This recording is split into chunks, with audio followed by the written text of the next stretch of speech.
வணக்கம் மலினவரணி நண்பர்களே. நான் உங்கள் மகராஜ் சூர்யா. இன்றைக்கி என்ன எபிசோட் பார்க்க போகிறோம்னு பார்த்தீங்கன்னா, ஒரு படத்தை நல்ல படமாக பண்ணுறது அது ரொம்ப ஈஸி. ஒரு ஒரு வாழ்க்கையில் ஒரு அசிஸ்டன்ட் டைரக்டராக இருந்து அதுக்கப்புறம் பார்த்தீங்கன்னா, ஒரு 10 வருஷம் ஒர்க் பண்ணியோ இல்லை 2 படத்தில் ஒர்க் பண்ணி ஒரு 6 வருஷம் 10 வருஷம் இருந்து புக்ஸ் படித்து படங்கள் பார்த்து லைஃப் அப்சர்வ் பண்ணி லைஃப்லேருந்து ஒரு விஷயத்தை கனெக்ட் பண்ண படமாக ஒரு படைப்பை பண்ணி வெற்றி அடைகிறதெல்லாம் ஈஸி. ஆனால் அந்த படங்களில் சின்ன சின்ன லாஜிக் மிஸ்டேக்ஸ் இருக்கும். அது ஒரு கன்டினியூட்டி மிஸ் ஆகிருக்கும், ஒரு ப்ராப்பர்ட்டிஸ் மிஸ் ஆகிருக்கும், ஒரு ஷர்ட் அந்த ஷார்ட்டோட எண்டில் ஒரு ஷர்ட் போட்டிருப்பாங்க, அந்த ஷார்ட் அதுக்கப்புறம் வேற ஒரு ஷர்ட் போட்டிருப்பாங்க. பார்த்தீங்கன்னா மாநாடு படத்தில் சிம்புவோட உடம்பு குறைக்கும் போது ஒரு சீன் எடுத்திருப்பாங்க, அப்புறம் உடம்பு கம்மியாக இருக்கும்போது ஒரு சீன் எடுத்திருப்பாங்க. கண்டினியூட்டி அதுலேயே மிஸ் ஆகும். ஸோ அந்த மாதிரி சின்ன சின்ன லாஜிக்ஸ் எல்லா பக்கமும் மிஸ் ஆகும். பட் நான் இன்றைக்கி அப்சர்வ் பண்ண சில படங்களில் அந்த மாதிரி ஒரு 0.1 மிஸ்டேக் கூட இல்லாமல் ஃப்ரேம் பை ஃப்ரேம் எங்கேயுமே எதுவுமே மிஸ் ஆகாமல் பக்காவாக டேரக்டர்ஸ் ஒர்க் பண்ண படங்களை பற்றி தான் இன்றைக்கி நம்ம பார்க்க போகிறோம். நல்லா பழகுங்க, பிடிச்சா கட்டிக்கங்க. ஃபஸ்ட்டு நம்ம பார்க்க போகிறது பார்த்திங்கன்னா டேரக்டர் சங்கர் அவர்கள். ஒரு ப்ரீ பிளானடான டேரக்டர் சங்கர் சார்னு. ஸோ அவரோட படத்தில் நான் ரொம்ப மெஸ்மரைஸ் ஆகி பார்த்தது ஒரு சின்ன விஷயம் அந்நியன் படத்தில். அந்நியன் படம் பார்த்திங்கன்னா, அந்த யூனிவர்சிட்டியில் போட்டு எரிப்பார் ஒருத்தர், பிரகாஷ் ராஜோட அண்ணா கேரக்டர் சண்முகராஜன் சார். அவரை சொக்கலிங்கம், அந்த மந்திரிக்கு சிக்கனா எனக்கு சொக்கன் 65ன்னு அந்த சீனில் பார்த்தீங்கன்னா, போட்டு எரிக்கும்போது அவன் கையில் சிக்கன் சூடாக பொரித்து சாப்பிட கொடுப்பாரு. அந்த சூட்டோடு பிடிச்சி அப்படியே தக தக தகன்னு சாப்பிடுவார் அந்த கேரக்டர்.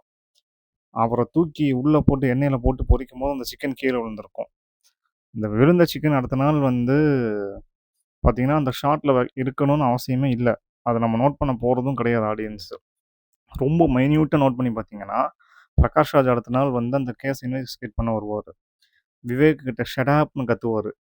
இன்வெஸ்டிகேட் பண்ணும்போது அந்த நுனியில் பார்த்தீங்கன்னா சிக்கன் இருக்கும். ஸோ அந்த ஒரு சீனுடைய இம்பேக்ட் ரொம்ப ரொம்ப கரெக்டாக பண்ணியிருப்பாங்க சங்கர் சார். அடுத்து பார்த்தீங்கன்னா மோகன்ராஜா அவர்கள்.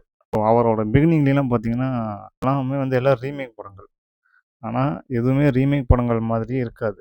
ஸோ அவர் எடுத்த அதே மாதிரி ஒரு வேலாயுதம் ஸ்ட்ரெயிட் ரீமேக்லான்ட்டையும் ஒரு இன்ஸ்பிரேஷன்லேருந்து அதை நிறைய விஷயங்கள் நிறைய படங்கள்லேருந்து அது உல்ட்டா பண்ணியிருப்பாங்க. விஜய் சார் அவர்கள் ஒரு கிராமத்தாளாக இருப்பாங்க.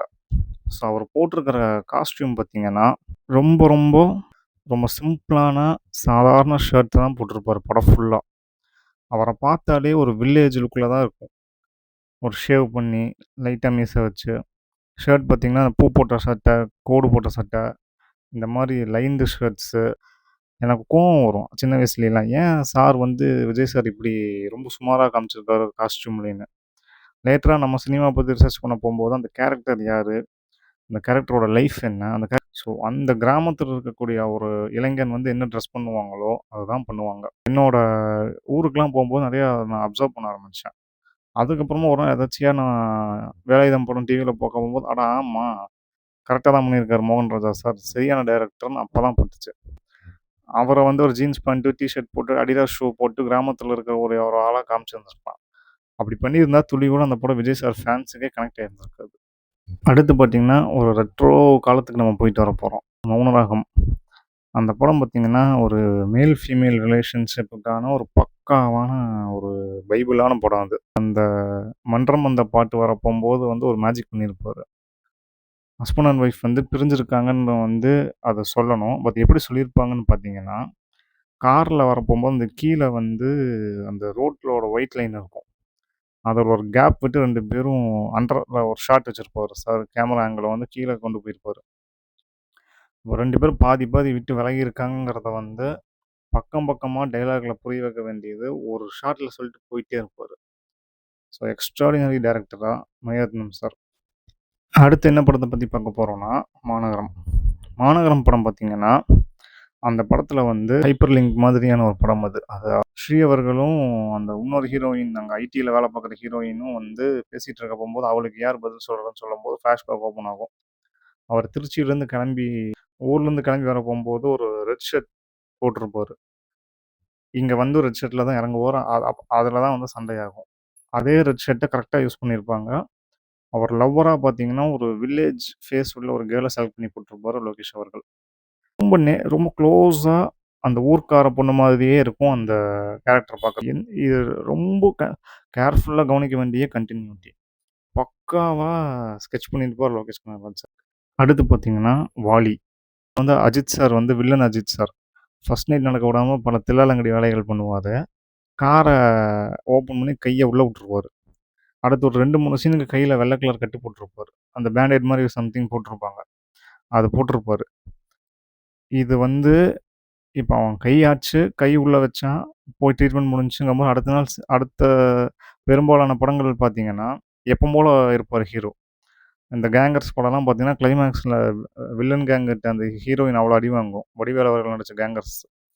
அடுத்த ஷாட் பார்த்தா கிளைமாக்ஸு அந்த பொண்ணு எப்பவும் போல எதுவுமே ஆகாத மாரி ஒரு சின்ன பேண்டேடு கூட போட்டுருக்காது எங்கேயும். இந்த மாரி லாஜிக் ஓட்டைகள் ஏகப்பட்டது இருக்கும் நெறையா படங்கள்ல. பேண்டேட வந்து ஒரு 2, 3 சீனுக்கு கன்டினியூட்டிவா வச்சுட்டே இருந்திருப்பாரு S. J. Surya sir.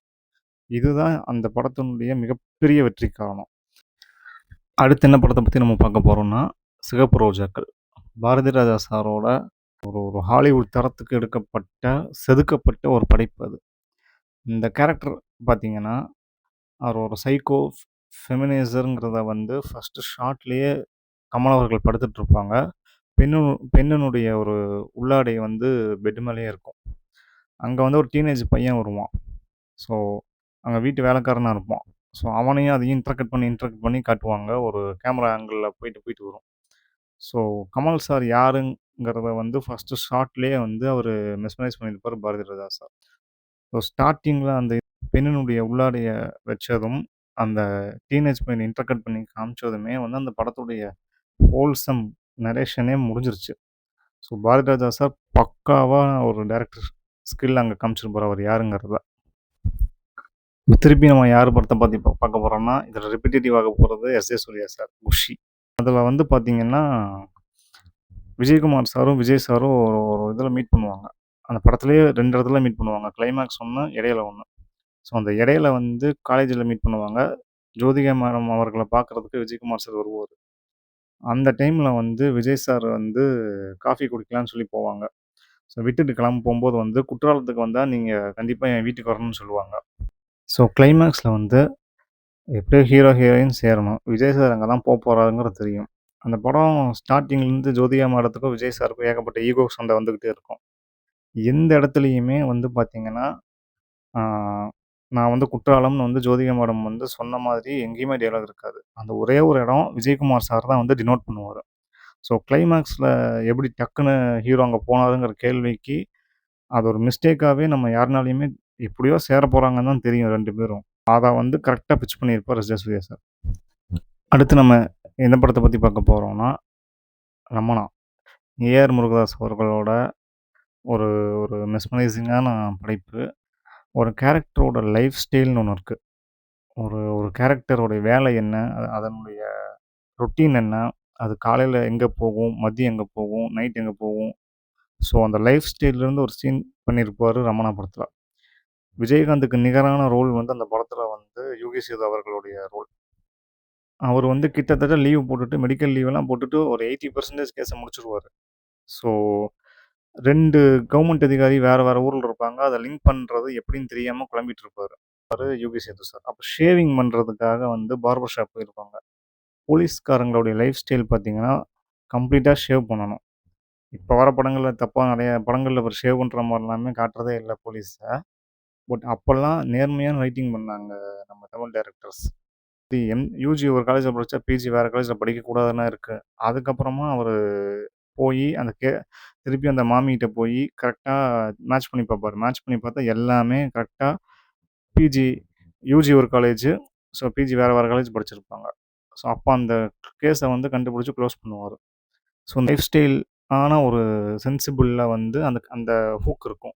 So இதுவும் வந்து ஒரு பக்காவான டைரக்டர் எக்ஸிகியூஷனா இருக்கும் அந்த படம். அடுத்து நம்ம யார பத்தி பார்க்க போறோம்னா, டைரக்டர் ஹரி. பக்கா மெயின் ஸ்ட்ரீம் டைரக்டரு. எல்லா படமே பிளாக் பஸ்டரு. தொடர்ந்து பண்ண படங்கள் எல்லாமே பெரிய பெரிய ஹிட்டு. சாமி படத்துல பார்த்தீங்கன்னா, ரைஸ் மில் ஃபைட் வரும்.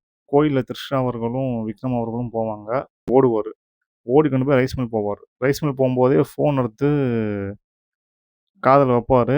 அதுக்கப்புறமா சண்டை நடக்கும். திருப்பியும் அவர வந்து கோயில் வரைக்கும் அடிச்சுட்டு கூட்டிட்டு வருவாங்க வில்லன் கேங்க. அங்க வந்து பார்த்தீங்கன்னா, கரெக்ட்டா போலீஸ் நிக்கும். ஸோ, அந்த கரெக்ட்டா போலீஸ் நிக்கிறது, எப்படியோ போலீஸ் வரப்போறாங்கன்னு தெரியும். பட் அந்த ஃபோன் எடுத்து விக்ரம் அவர்கள் ஓட, ஓட காதுல வச்சது தான் வந்து, அங்க போலீஸ வர வைக்கிறதுக்கான ஒரு சின்ன லாஜிக். அடுத்த படம் பார்த்தீங்கன்னா, கோவில். சிம்பு அவர்கள் நடிச்ச கோவில் படம். ஸோ, அந்த படத்துல பார்த்தீங்கன்னா, கோவில்ல வந்து சிம்பு அவர்களுக்கு வந்து அம்ம போடும்.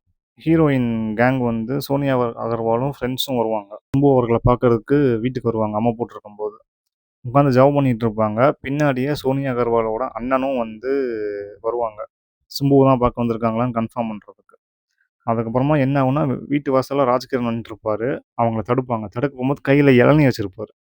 ஒரு அம்மா போட்ட வீட்ல இளநீ, ஃப்ரூட்ஸு இந்த மாதிரியான விஷயங்கள் எல்லாமே வந்து இருக்கும். வரவங்கலாம் வாங்கிட்டு வருவாங்க. வீட்டார்களே வாங்கிட்டு வந்து வைப்பாங்க. ஸோ இந்த மாதிரி ஒரு ஜென்ரலான ஒரு சைக்காலஜிக்கல வந்து அங்க வச்சிருப்பாங்க. அந்த சீன்ல இத வைக்கணும்னு அவசியமே கிடையாது. அந்த சீன்ல அந்த ப்ராப்பர்ட்டி அந்த இளநீ ப்ராப்பர்ட்டி கையில இல்லாம இருந்திருந்தாலுமே வந்து, அந்த சீனோட மூடு வேற. அவங்க அண்ணன் வந்திருக்கான். சோனி அகர்வால் இருக்காங்களா இல்லையாங்கிறத வந்து பார்க்கணும். இதுதான் கன்டென்ட். ஆனா வந்து அத பண்ணாம, ஸோ அந்த அந்த சீனோட கையில அந்த ப்ராப்பர்ட்டியும் ஹரி சார் வச்சிருப்பாருங்க. இதுதான் வந்து அந்த அந்த ஒரு நேர்மையான ரைட்டிங். நார்மல் ரைட்டிங்க்கும், ஒரு மெனக்கெடல், ஒரு நேர்மையான ரைட்டிங்க்குமான வித்தியாசம். இப்ப இருக்கிற டைரக்டர்ஸ்லாம் பார்த்தீங்கன்னா, டிஸ்கஷன் வைக்கிறது கிடையாது. கூட ஆளுகளையும் சேர்த்துக்கிறது கிடையாது. அவங்க இஷ்டத்துக்கு வாரத்துக்கு ஒரு ஸ்கிரிப்ட் 20 நாளைக்கு ஒரு ஸ்கிரிப்ட்ன்னு சொல்லி அது பண்றது விஷயம் கிடையாது. இம்சியாசன் 23ஆம் புலிகேசி, தேவர் மகன் இந்த படங்கள் எல்லாமே வந்து 15 நாள், 20 நாள், ஒரு 3 வாரம், 1 மாசத்துக்குள்ள பண்ண ஸ்கிரிப்ட் தான் சுப்பிரமணியபுரமும். பட் அதில ஒரு மெனக்கெடல் ரைட்டிங் இருக்கும். சுப்பிரமணியபுரம் படமே பார்த்தீங்கன்னா, அந்த அந்த தோட்டம் கொண்ட ராசாவே, ஜோடி கொண்ட ராசாத்தின்னு சொல்லி அந்த கோயில் நிர்வாகத்தில இருக்கக்கூடிய ஆள் வந்து சின்ன வீடு வச்சிருப்பாரு. அத போய் பார்ப்பாங்க. அந்த வீட்டுக்கு பின்னாடியே போம்போது, அந்த வீடு வந்து இந்த சவுண்ட்ஸ் போடுற வீடு. ஸோ அந்த வீட்டுக்குள்ள ட்ரம் இருக்கும். மியூசிக் ட்ரம் இருக்கும். ஸோ அந்த மாரி எல்லா படங்கள்லயுமே பார்த்தீங்கன்னா, அந்த நேர்மையான எழுத்து இருந்தது. ஸோ இப்போ வர டைரக்டர்ஸ் வந்து அது வந்து கொஞ்சம் கம்மியாகுது. அதனால தான் படத்தோடைய தாக்கம் வந்து பார்க்குற மக்களுக்கும் வந்து பெருசா ஒரு சில படங்கள கனெக்ட் பண்ணிக்க முடிய மாட்டேங்குது.